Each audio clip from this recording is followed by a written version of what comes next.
Hello, fellow fantasy sports fans. Welcome to MFSN, the Hub's fantasy baseball draft show. Baseball. It's going to be the next 6 Thursdays at 4 p.m. Eastern, 1 p.m. Pacific. I'm here with Casey Vlad to the Bone Scheinvold, named after Vlad Guerrero, and I'm Dr. Dan Ratner. Case, it is good to be here with you. We're missing Ross today, but I'm glad to have you here with me. I am excited for baseball, man. Pitchers and catchers report next week. It's a good time for fantasy baseball. Well, and Casey and I have a particular soft spot for fantasy baseball. I'll speak for you, Casey, because I know you said it off the record. True. Right. It's my favorite of the fantasy sports. Mine too. In the meantime, do you see what shirt I'm wearing? Can you recognize it? RBI baseball? It's an RBI baseball shirt. Yeah, I was going to quiz the audience and see if anybody recognizes. Down, down, down, down, down, down, down, down, down, down. Oh my God, that brings it all back. Okay, we're getting into draft previews over the next 6 weeks.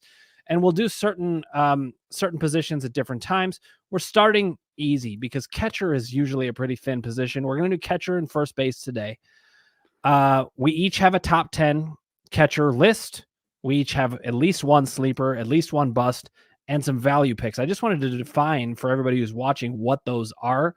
Obviously, in the fantasy community, we generally know what those terms mean. But the way that we're thinking about it, or at least the way I have it, Casey, is a sleeper is somebody that's really not on most people's radar that you think is going to have a good season. A bust is somebody who is getting drafted pretty highly and you think they're going to do much worse than that. And a value pick is somebody that people know are good, but they're just not valuing them highly enough. So that could be a veteran. It's usually not as off the radar as a sleeper pick. Does that sound right to you?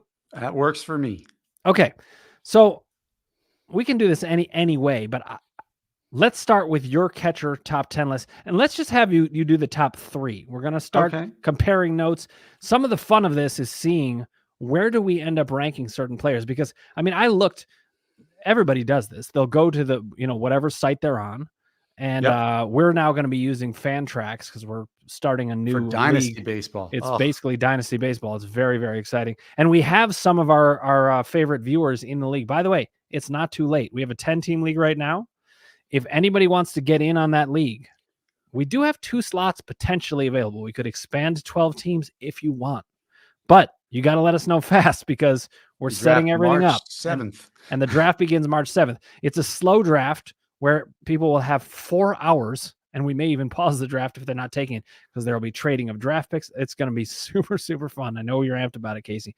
So I looked at the list on Fantrax of the top 10 catchers in terms of ADP.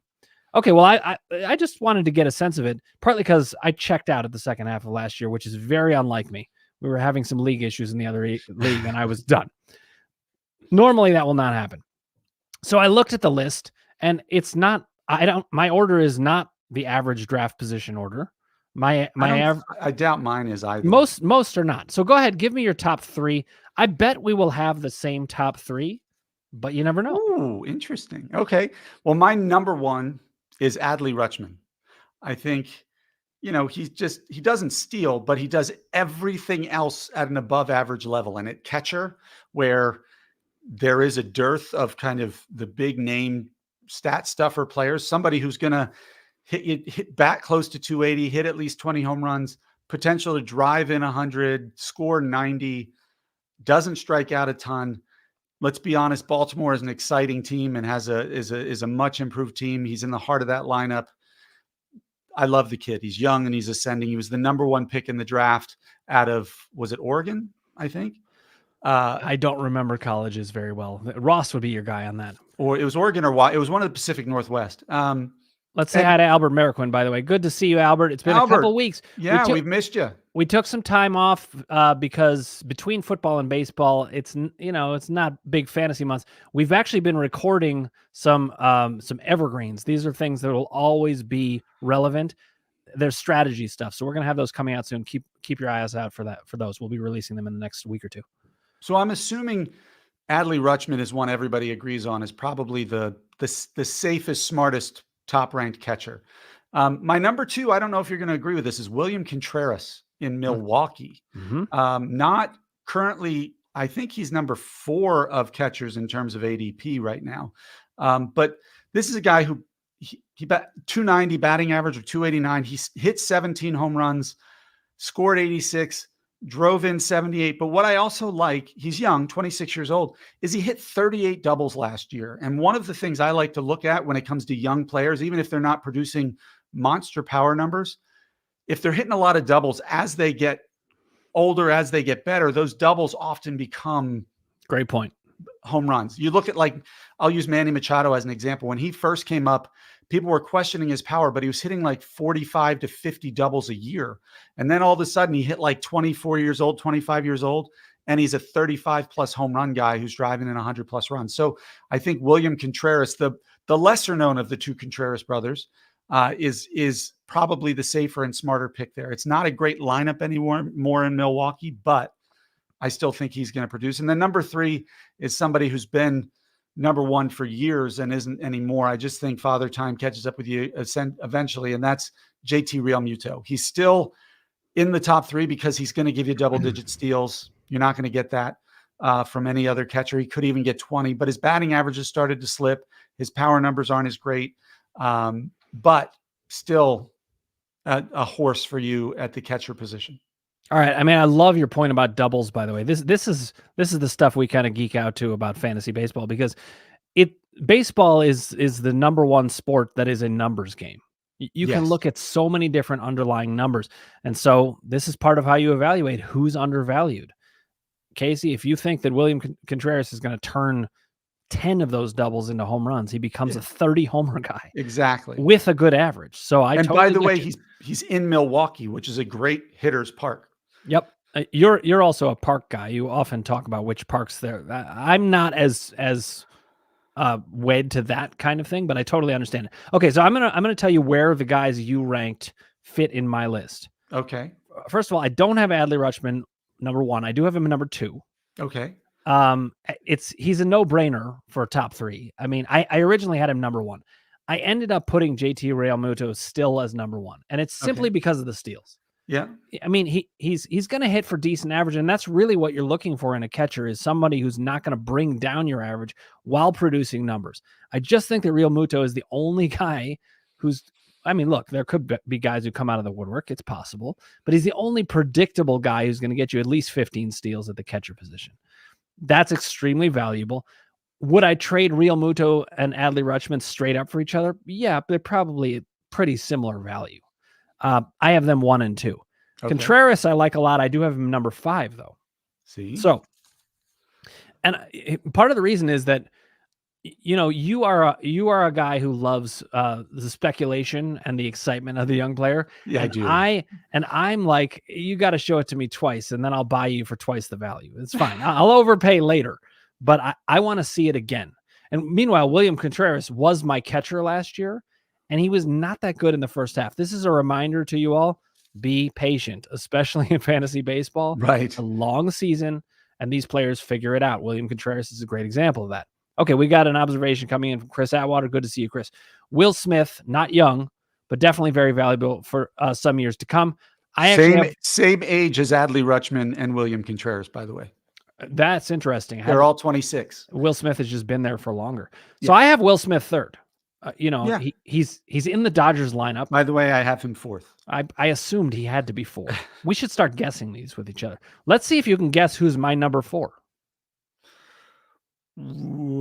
Salvador Perez. It is Salvador Perez.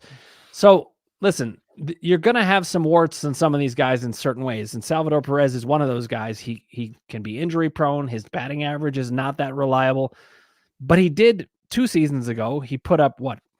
Was it 50 homers or something like that? It was something 48, absurd. Something ridiculous. I think it was 48 from the catcher position. So once I got past the top 3, what I was looking at is who's got the upside to be a real difference maker. I think Contreras can be really good, and he may even be the safer pick in certain ways.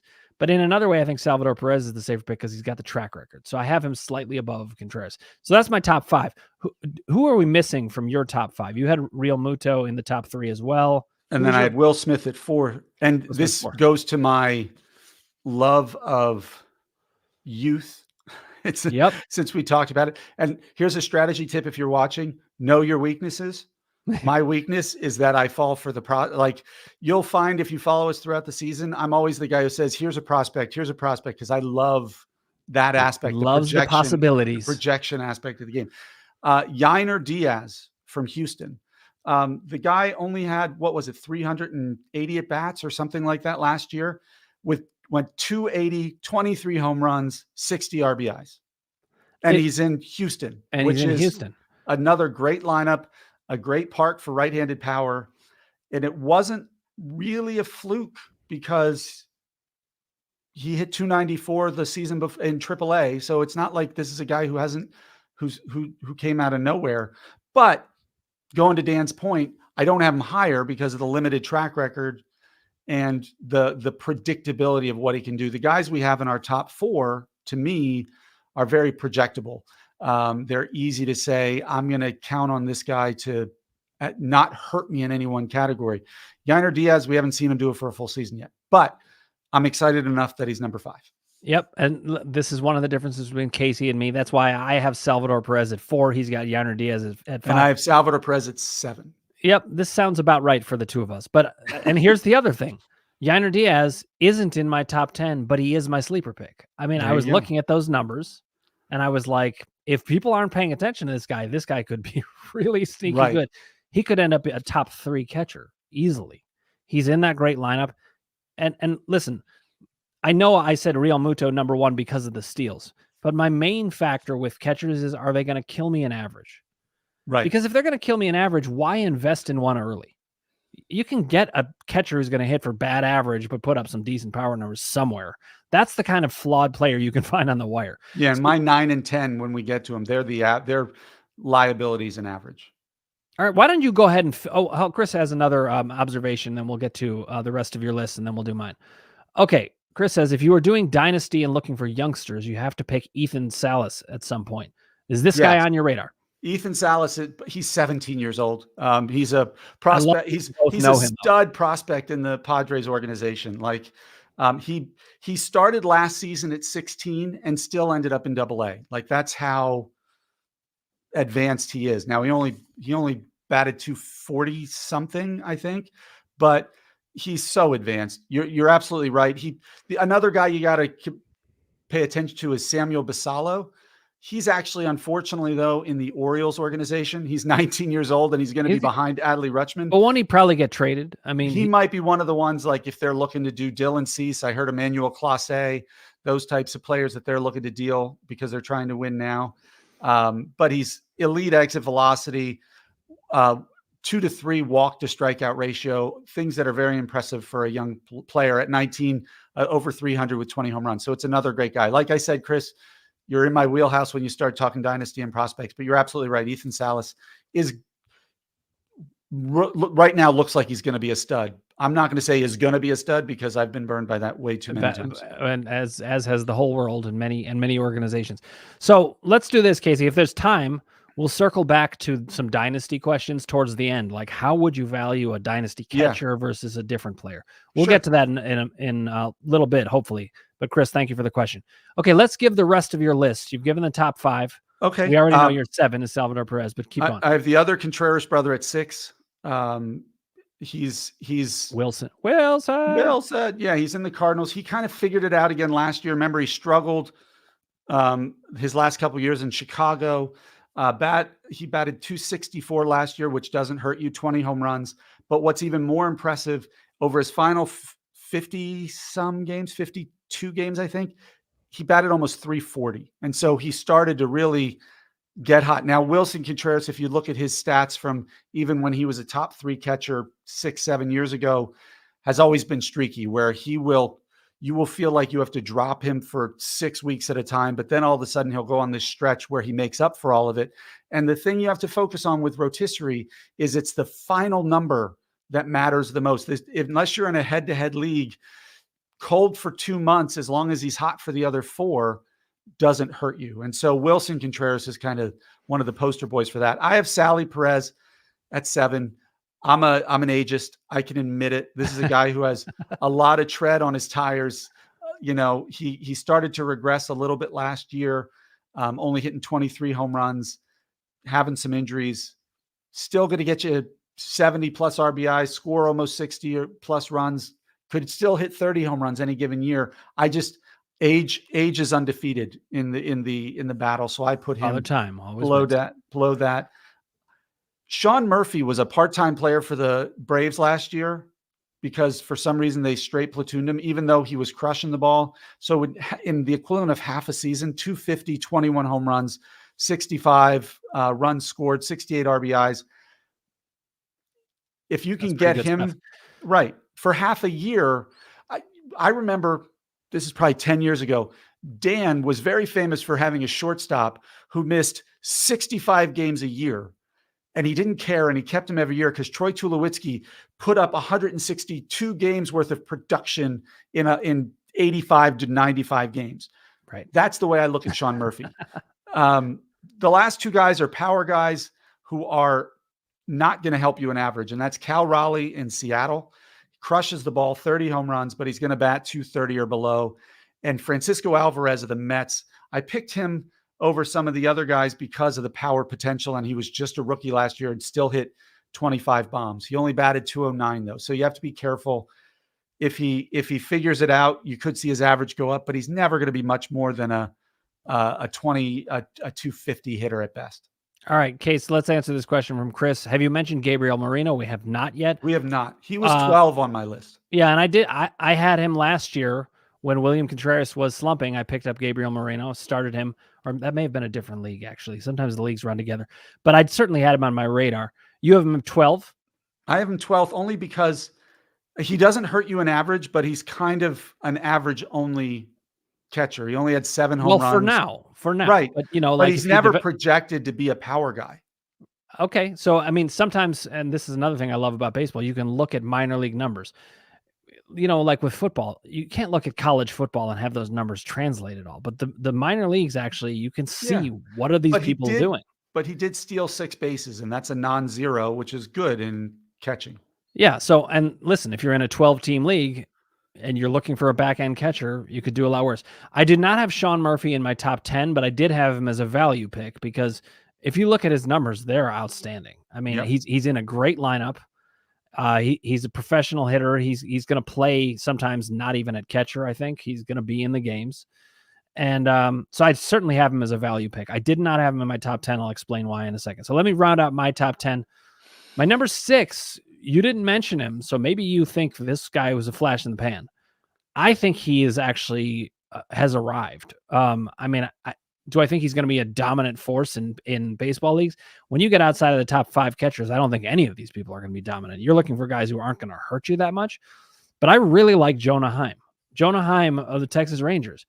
His numbers are huge. I know he went on a huge tear and he wasn't there the whole season, but he's in a great lineup, and I like his plate discipline. That's something that I look for in a catcher, or really anybody that I don't want to hurt my average. His plate discipline. There's another guy on my list that you didn't mention, also a plate discipline guy. It's Kelbert Ruiz. I have him at number 9. I don't love having a national player, for production. They're not going to score a ton of runs, but yeah, I like Kelbert. Kelbert Ruiz walks almost as much as he strikes out. This guy, he only struck out 58 times last year, so it's absurd. Now, what does that mean? If he starts hitting for power, he could be an elite hitter. I felt like I needed to find a space for him in my top 10 because of it. So I love Jonah Heim partly because of the lineup, but I think if you look at his underlying numbers, they look really good.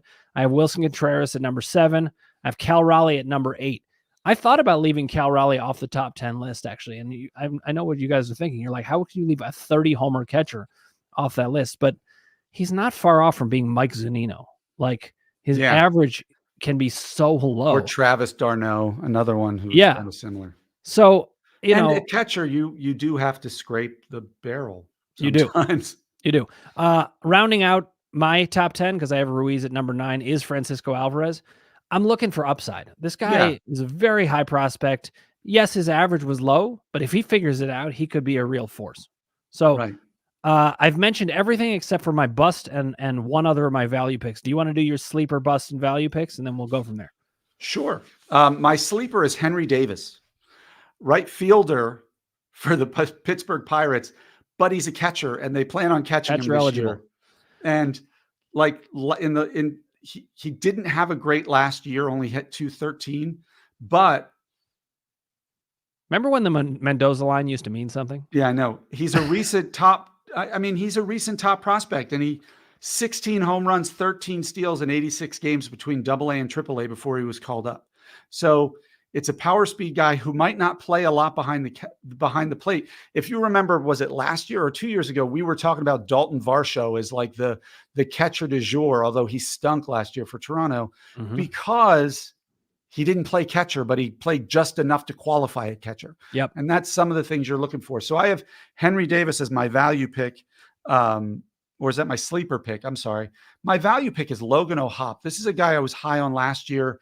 The Angels got him from the Phillies, came out like wildfire out of the gate for the Angels before he had a rotator cuff injury and required surgery.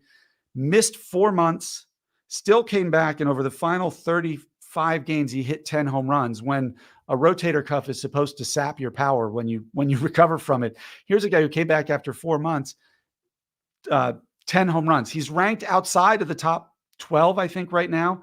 But if he stays healthy, could easily be a top 5 or 6 catcher next year. All right. Who do you have at bust? I didn't hear you say anybody. I said, I'm going to say JT Realmuto just because I'm a father time guy, right? And I think if you really are an ageist. If his primary value is because he uses his legs more than other catchers, and he's been catching for 12 years and catches 150 games a year, okay, at what point does he stop? That's a very valid point. But even if he stopped running, he's still Wilson Contreras. Right, but he's not. But you have him ranked as the number 1 catcher. That's because I'm betting he's not going to slow down enough. Not yet. The way I define a bust is somebody who you have to pay a lot for. That's one form of bust. Yeah. Right. Yeah. Here's another breakout. My breakout, we didn't talk about that, is a Cleveland Guardian. Sorry. Oh boy. Bo Naylor. Yeah. I think this kid, he's a power. If he can figure out his average is a struggle right now, but he's a good on-base percentage guy. He walks a fair amount. Only 23 years old and already power speed, like steals double-digit bags, and it's going to hit you 20 home runs. I like that. And that at the catcher position is a breakout. All right, so the ones I didn't mention, I have one more value pick, which is Mitch Garver. He signed with Seattle, and he's not going to be behind the plate much. He's mostly going to be a DH. But that means he's going to be in a lot of games. It can be hard to get games at catcher. So, and he actually, listen, his average could hurt you, but it also could be fine. And he's going to hit for a lot of power. So I like him for that. My bust, actually, I remember this is the same bust I had last year, which is MJ Melendez of Kansas City. Now, the reason I say this is just his ADP is way too high. You can find guys like him on the wire. I don't believe in him as a batting average guy, and for a catcher, that's what I want to stay away from. Because why am I going to take a guy who's a batting average risk, a serious batting average risk, without the power of, let's say, Cal Raleigh? Because I can find that on the wire anytime. A bad batting average catcher, you can find on the wire for sure. All right. Anybody else we should mention before we move to first base? At catcher. This isn't the last time, and we're going to be discussing this throughout the year. So. Yeah, I mean, you can mention Alejandro Kirk if you remember his 2022 season. He could be a value or sleeper pick. He was a must start in 2022. He batted close to 300, had double-digit home runs, scored a lot of runs. Last year, he was awful. If you want to draft a flyer late or keep a close eye on the waiver wire for a catcher who might catch fire, great lineup. Has a history of being a strong batter. They were willing to trade Gabriel Marino, who we just mentioned, or who Christopher Atwater brought up, because they believed in Alejandro Kirk. He's maybe a value pick at the end of the draft. All right, well, let's switch to first base. Let's do top 3 again. I want to see if we have the same top 3. And I do want to say, actually, first base I found actually much more challenging than catcher. I don't know. I did too. It was really interesting. It was just like there was so many players that I was like, how do you distinguish between these guys? I felt like the top 5 were 3 of them were interchangeable with the other ones. Like they're all bringing kind of stud level stuff. 6 through 10 got hard. Yeah. So My number one, Freddie Freeman. I know he's 34 years old. Here, I'm proving I'm not an ageist. There you go. There you go. The guy is just a machine. And last year, he stole 23 bags, right? Like, I know he only hit 29 home runs. He scored 131, drove in 100, and a batting average of 331, 23 steals. Like, that's just, and it's predictable. You can almost pencil in the stats to be at least 315, 25, 100, 100, and just move on. And now he had Shohei Ohtani batting behind him in the lineup. Like, that lineup is absurd. That's nuts. Number two, the home run king. Like, I doubted him. You and I both doubted him a little bit going into last year when Ross was talking about him, but Matt Olson. I've doubted him for like 4 straight years. And for the most part, we've been okay because he's only his batting average was only in the 230s. Yep. And he was a 35 home run guy. Well, last year was 283, 54 home runs, 139 RBIs, 127 runs scored. And he's batting like in between Ronald Acuna, Ozzie Albies, Austin Riley. Like, he's the left-handed bat amongst all those players. That's insane. A nice place to be. So he doesn't run at all, which is why I have him number 2. Because I would rather have the 50 points in batting average and the 22 extra spots and steals than the 15 RBIs and 25 home runs, because I feel home runs and RBIs are things you can find anywhere. Mm-hmm. And then number 3, he's never been a first baseman before, but now he's a first baseman, is Bryce Harper. Yep. Like, he came back from his Tommy John surgery, started real slow, but in August, he was the Bryce Harper of old with a 300 average, finished at 293, 21 home runs, 11 steals, still almost scored 100 runs, drove in a bunch. He's just great. So, like, you can't not put him there. So we're going to get to Chris's question in a second. I have the same top 3, but in a slightly different order. I do have Freddie Freeman number 1. Age rarely bothers me, but his numbers are also just so consistent. He's one of the best players in the game. I have Bryce Harper above Matt Olson. I still I'm still resistant to Matt Olson a little bit. It's amazing after a 54 homer season with a 283 average that I would still be resisting him. Do I think he's going to be good? Absolutely. Could I see some regression? I think that is possible. Oh, and I think you're going to see. I don't think that's like when Aaron Judge hit 55 or Pete Alonso hit whatever he hit, saying, I see him regressing next year. Regression to the mean, right? But he can regress 10 and still be at 44. And meanwhile, Bryce Harper, he's a 5-tool player, so that's what does it for me. And you can see that's my bias, right? I have Real Muto number 1. It's not that I'm a Phillies biased, but it happens to be I'm talking about 2 Phillies, but they both are 5-tool players, and I'm always hooked on that. All right, let's get to some of Chris's questions here. Chris says, if you don't have a good player at first base, you are a jackass because there are so many good ones. But a dark horse is Nolan Jones, and he is young. Well, Chris, I agree with you in terms of there being so many good ones. But here's the other thing. Because there's so many good ones, it becomes hard to know which to take. You know, I looked at this list and I was like, I mean, I don't know about you, Casey, but it felt like from, let's see, I would say from about player 7 through 14 or something like that. Oh, yeah. Felt like I don't know how to make these distinctions exactly. Right now, let's talk about Nolan Jones. I have Nolan Jones in my top 10. I have him 11th. You have him 11th. I have number 8. Well, there you go. He's a power speed guy and he plays in Colorado. Yeah, he batted he was 2020 last year. Yeah. And in how many at bats? 367. Is that all? No. Yeah. Are you sure? No. Played appearances 424, at bats 367. I just looked it up at Baseball Reference. Oh, I'm sorry. I was looking at projected numbers. That's all. Chris says Bryce is also a non-ageist pick, Casey. Good job. Thank you. You're now, in fairness, but to be honest about Nolan Jones, the year before he was in Cleveland. I don't know if you knew that. I did. Well, I'm a Cleveland fan. I knew. And in 94 plate appearances, 244 average, only 2 home runs and 0 stolen bases. So yeah, I'm not when you talk about having a track record, because that's one of the things you look at, there's not So what this shows you about my valuation, Casey, I would say, is that power speed guys trump track record for me. If I see that, I can't. It's very hard for me to resist. The only guys I have above Nolan Jones, they all have a significant track record, or they're power speed guys that I think are more likely to deliver. But I like Nolan Jones a lot. I have him ranked 8th. Colorado hitters, very nice to have. Chris points out also he has double eligibility as well. He's first base and outfield. Fielder. Yeah.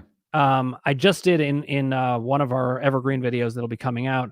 I did undervalued types of players, and position eligibility is one of them. Because listen, if you have a tiebreaker and you're like, I don't know, should I pick Nolan Jones? Should I pick Spencer Torkelson? If you're debating those two, I'd go Nolan Jones for multiple reasons. And some of it is the position eligibility. It's why for years, David Ortiz was always a hard guy to pick as early as he should go. Because he was a utility only. Right. And so that was going to, what does that do? Well, you're plugging somebody into your utility spot. That's a spot where you could put anybody, any type of player, and you're going to clog it up with one guy. He better be good. Right. Which is why Ortiz and now Shohei are both, they're the two that kind of break the mold.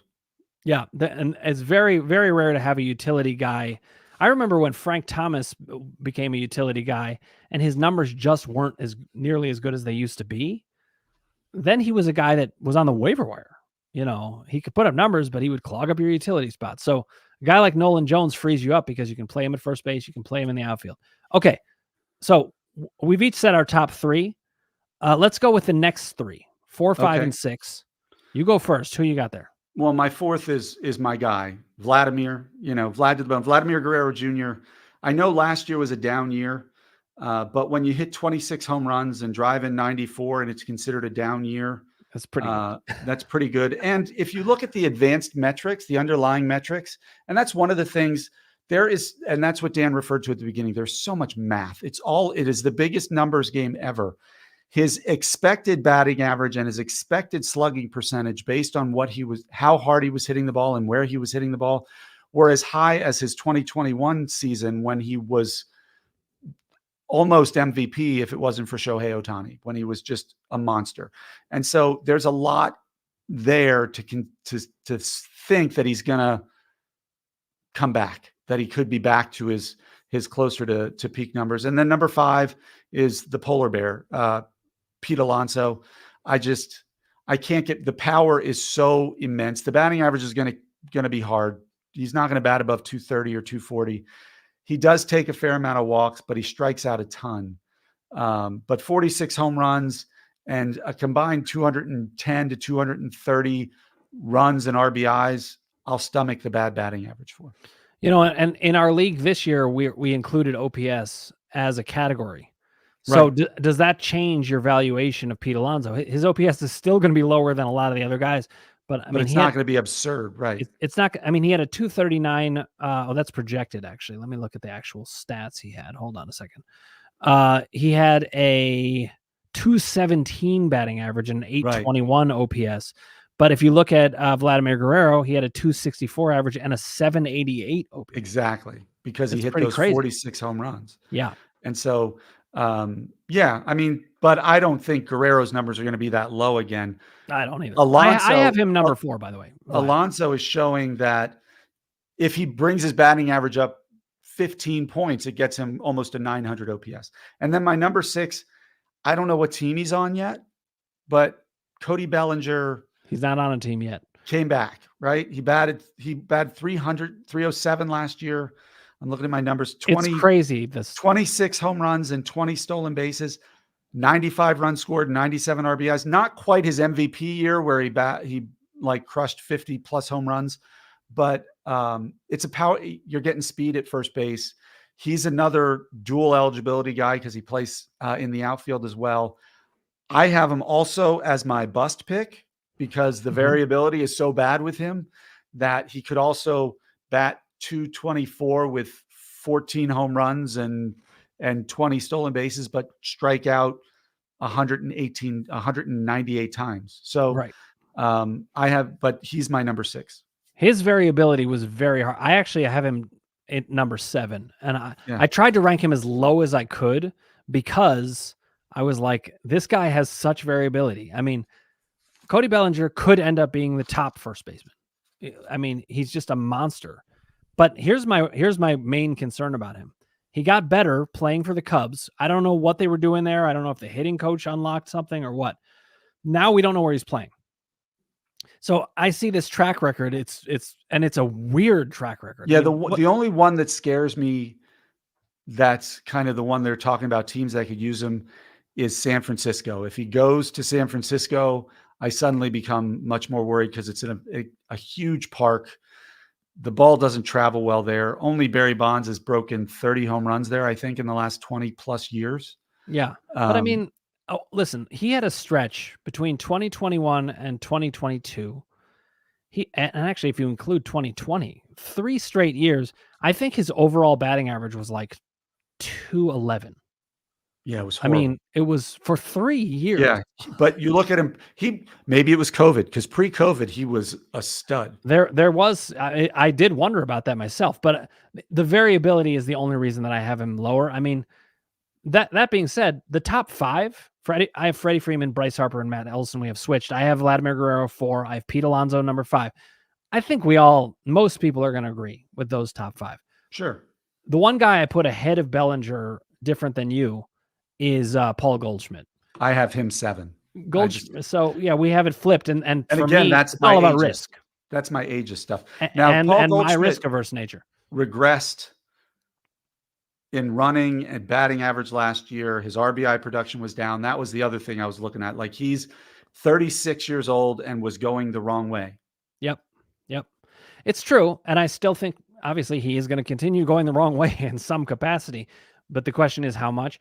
I just liked him as a safer bet than Cody Bellinger.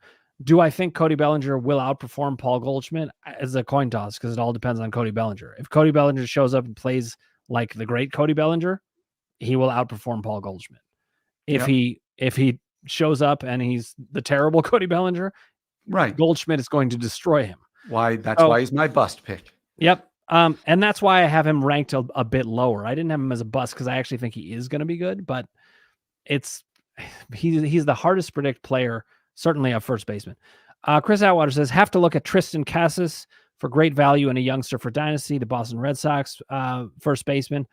Where do you have TristanCasses rated? Number 8. I have him number 9. Yeah. So Chris, your boy's getting a lot of love. 30 homer guy with decent average, struggles against lefties. He's got to figure it out. I think 32% strikeout rate against lefties in the last year. So if he can figure that part out, I think he's a stalwart for years to come there in Boston. This guy is the kind of player that both Casey and I like. He's a young player, great prospect, but he has shown something. I need to see a bit more. And I've seen enough that I have him at number 9. And that's saying a lot. I mean, this is a second-year player coming in. Obviously, he's been hyped, so it's not like he's coming out of nowhere, but he's already up to number 9 on my first base list. And, you know, I fully expect that by next year, it would not at all surprise me if he's top 6. He could go higher than that. Yeah. I think he's definitely a rising star. Yeah, because, I mean, Freeman and Harper are getting older. If they start showing age, you're going to see them come down that list and Cassis climb up it. The only reasons I have Nolan Jones above Cassis is position eligibility and steals, and and the Colorado Rockies thing. But in truth, if you actually like put a gun to my head and said, guess which one's going to have a better season, I would say TristanCasses. Actually, this is where the mind games that you have to go through in fantasy baseball are tough. Because when I really look at it, I'm like, why do I have him below that? Yep. I actually value him higher. It's weird. Okay, who are you missing in your top 10 that we haven't mentioned? Christian Walker. He 33 home runs, 103 RBIs last year. I have him 11. He batted 258, so he doesn't even kill you in batting average. And by the way, he chipped in 11 steals last year, so he even added some value in that 5th category. It's an improving lineup. It's an improving team. And over the past 2 seasons, only 4 players have more home runs and RBIs than him. So it's not like we're talking about this is a one-year wonder. We're talking about over the past 4 years. So I have him at 9. And then at number 10, I struggled with this one 10 was the hardest. I struggled, but I ended up going with Yandy Diaz in Tampa Bay. Okay. He batted 33. He batted 330 with 22 home runs, 95 runs scored, 78 RBIs, and only struck out 94% of the time. And he crushes the ball. His exit velocities are in the top 1% of the league. So the problem is he hit too many ground balls. Well, he started to elevate last year. So guess what? 22 home runs. So, and again, Tampa Bay is one of those, they get the best out of every player they have in their lineup, it seems like, every year. So I like him. It's interesting, and this shows you how fantasy baseball is. It's like splitting hairs. I agree with everything you said, and yet he's my bust. Yeah, because if they turn into ground balls, he's going to be a waiver wire guy, right? I mean, so I totally understand what you're saying, and I'm not saying he's just automatically a bust. It's just I'm betting against him because of that. Okay, Chris Atwater says, not a Walker fan. I know the stats are there. It's just something about him I can't get behind. Interesting. I want to see. This brings up an important thing that Dan and I talk about every year. Don't have players on your roster who you just don't like for some reason. You'll hate it. We all have guys who might be really good players, might be really good pitchers, but they've frustrated us in the past, or we just don't like them. Avoid them if you can, because at the end of the day, even if you know Christian Walker is better than whoever else you have there to put at first base, it's going to be hard for you to pencil him in every day. And that's just bad for you and bad for your team. And this is why, even though I have Cody Bellinger ranked 7th, I will probably have him on no teams because I'm just too afraid of him. Now, Chris Atwater says the same thing. He says, keep me away from Bellinger, by the way, always breaks my heart. Then he's... all right. This is a bit of an inside joke, but if you've been watching MFSN, you know that Ian Happ is somebody that I kind of Hunter Dozier, isn't he the other one? Well, Hunter Dozier was a different thing because Hunter Dozier was like this journeyman. He was clearly not, and Ross recommended him as a pickup, and I was like, no. Ian Happ at least was a young player with a lot of potential, and a lot of people liked him. And I was totally into him the first season. Then he disappointed. I went away from him, and he's actually achieved fairly well, but I can't have him on my team because of that. Cody Bellinger just has too much risk as well. I agree with you, Casey. There's nothing worse than picking a guy you felt wasn't going to be good, and then he isn't good on your team. It's just like, and then you're trying to unload him, and everybody's like, it's terrible. And even if he's good, you're just reminded every day how wrong you were. Yeah, so it's bad either way. It's bad either way. Let it be somebody else's problem. Right, exactly. Chris says Dan loves that guy. I have nothing against Ian Happ as a person. I just don't want him on my roster. Number 10 at first base was extremely difficult. I was like, okay, who do I put here? Is it going to be Christian Walker? I did consider Yandy Diaz, but then I think he's a bust, even though he's got great strikeout to walk ratio. So he's not going to be terrible. It's just that if he doesn't have her power, he's going to be waiver wire. Right. So the guy I went with at number 10 is Spencer Torkelson. Everybody knows he's an extremely high prospect. Former number 3 overall pick. Yeah. And it just seems to me, look, his average was still low. I think he hit 233. Yeah, but his expected batting average was closer to 255. So and also baseball has really changed in terms of batting average. A 233 average used to be just a death sentence. You wouldn't even own a player like that. But now it's passable, especially because he's a young player. So this is I would rather have TristanCasses for sure because I don't like those low batting averages. It scares me. I think of players like Steve Balboni and wonder if they're sitting at home going, "Oh, why couldn't I have played today?" Because he was he would have been fine. He would have been awesome. Matt Stairs was another one. So, the thing is, between TristanCasses and Spencer Torkelson, I'd rather have the guy who's going to hit for average. And why is that? These guys, well, Cassis does actually run some, so that makes him even better. But if Spencer Torkelson's not going to hit for average, he's a 3-category player. I suppose if we're adding an OPS, now we're dealing with 6 categories on offense. So, would he get into the 4 category? Maybe, but he could really hurt you. However, if I'm taking a chance on somebody at number 10 and it's kind of a tiebreaker, he's got the track record to say he could really get up there into, the big time ranks. Right. Chris Atwater says Spencer doesn't run at all. I'm well aware, but if he starts to hit for average, if he hits 33 home runs and drives in over 100 and scores 100, you can live without the runs. And the thing is, I'm comparing him to these other. Here are the other players. Christian Walker doesn't 11 steals. But I mean, yeah, and he's got the track record, but I just don't think he has the upside. So I decided to go with upside there. The other guy I considered is my sleeper, Christian Encarnacion Strand. Yep. The Reds, they look great on offense. This guy, young player, did very well in a relatively short stint. He was the guy I really strongly debated putting at number 10. See, my worries about him are simply because he's on the Reds and they're so loaded in the infield right now that if he struggles even a little bit coming out of the gate, he could end up in the minors.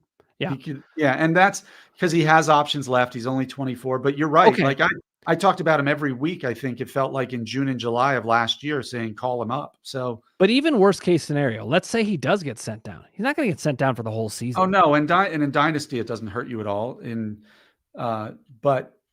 you're talking about him as a sleeper. So you're getting him late, not as your top. Yeah. I mean, on Fantrax, he's projected to go just below TristanCasses. I'd really rather have Casses by a lot because I don't think Casses is going to get sent down. I think he's further along in his development. But Christian Encarnacion Strand is I think a great number 10 pick. So the only one that I have not mentioned is just another of my value picks. And remember, this is a guy a sleeper is somebody who's kind of either a rookie that you think is going to break through or somebody who's just not on anybody's radar. But a value pick is somebody who performed really well last year, but for whatever reason, his ADP, the average draft position, is lower than it should be. And I have Spencer Steer there. Cincinnati's tough because they got to find it back for all these guys. But he looked great, Spencer Steer, and he's also got multiple position eligibility: first base, second base, third base, outfield, and stole 15 bags. I have him 11. Okay. So finish out what you have, the rest of your list. Well, I said my top 10. My breakout is somebody who I know you like, and that's Vinny Pasquantino. I still believe in him. Like him. He struggled last year, but I see Anthony Rizzo, kind of prime Anthony Rizzo when I watch him play. Mm-hmm. And that's what he was like when he was that was his kind of projections when he was coming through, kind of consensus projections too. I'm not just relying on one or two. Cody Bellinger, I told you, is my bust. I put a bust in terms of where you have to draft him to get him and the risk associated with it. So that's why Cody Bellinger is up there above Yandy Diaz, because I think if I look at ADP, Cody Bellinger is ADP of 79. Yandy Diaz is 151. So he's 80 spots almost below. And then my sleeper, and I look at sleeper as somebody people are sleeping on, and it's because he missed all of last year. Rhys Hoskins blew out his knee in spring training and didn't get to play. But this is a guy over the last 2 years on a 162 game pace has always averaged 34 home runs, 93 RBIs, 94 RBIs, 93 runs scored. Like those are top 10 level numbers at the first base position. He doesn't run. His average isn't going to be great because he's more of an on-base percentage guy. But like we said, 235 to 245 doesn't kill you anymore. And so that's somebody who you can get. Let me see what his ADP is. 236. So you can get him in what? I don't even 18th round of a 12-team lead or 20th round. Like that's pretty crazy. And he's going to Milwaukee, which is another great hitter's park. It's not as good of a lineup as he was in. He wasn't being protected by Harper or Nick Castellanos or Trey Turner. Like he doesn't have those guys around him. But let's be honest, if he bats 247, which is what he batted over his last 5 years, and hits you 30 home runs, knocks in 90 and 90, you're pretty happy.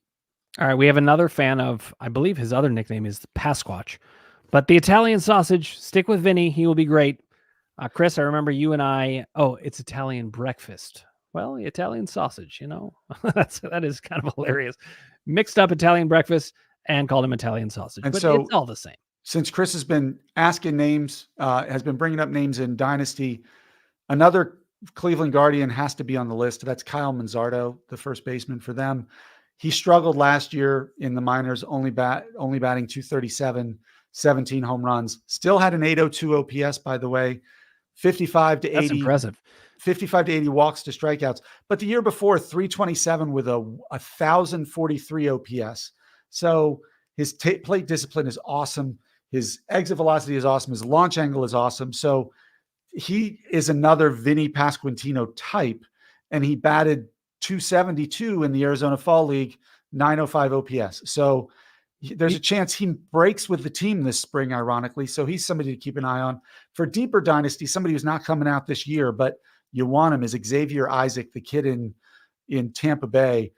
285 last year at 19 years old, between low A and high A, 20 home runs, 12 stolen bases, 916 OPS, 64 to 92 walk to strikeout. So he does everything. So he's another one you could put in your minor spot or just keep an eye on. He's not going to play this year, but 2025, the sky's the limit for this kid. All right. Chris says Manzardo is a good call for Dynasty, Casey. You guys seem to share a lot in common. You guys know even more prospects than I do. I mean, of course, I do know Manzardo, but that's because I'm a Cleveland guy. But what we're going to do now is next week we'll continue with second base and shortstop. Hopefully we'll have Ross with us then. He was indisposed today. But we're going to have Ross with us to debate top 10 sleepers, busts, value picks for second base and shortstop. And we want to keep this going because, of course, most of your drafts are going to be in March. It's coming up pretty fast. So start paying attention. Pay attention to the news, what roles people are going to be playing. But you got to be thinking about where are the different tiers, where are the drop-offs, so that you can know how to draft well. We will be back next Thursday, 4 p.m. Eastern, 1 p.m. Pacific. And one more shout out for our league. If you guys really want to get in, we could expand 2 more spots. Let us know if you're interested. We already have 3 MFSN fans who are joining us this year. Chris, I'm not counting you as just an MFSN fan because I knew you before, but we've got true MFSN fans who have joined us in this league. It's going to be fun to be in a dynasty league with them. 2 more spots potentially available if you want them. If not, we're all ready to go. Okay, guys, it has been a pleasure. I look forward to seeing you guys next week. Casey, thank you for just happy talking baseball. Finally, happy talking baseball. That's all it is. All right.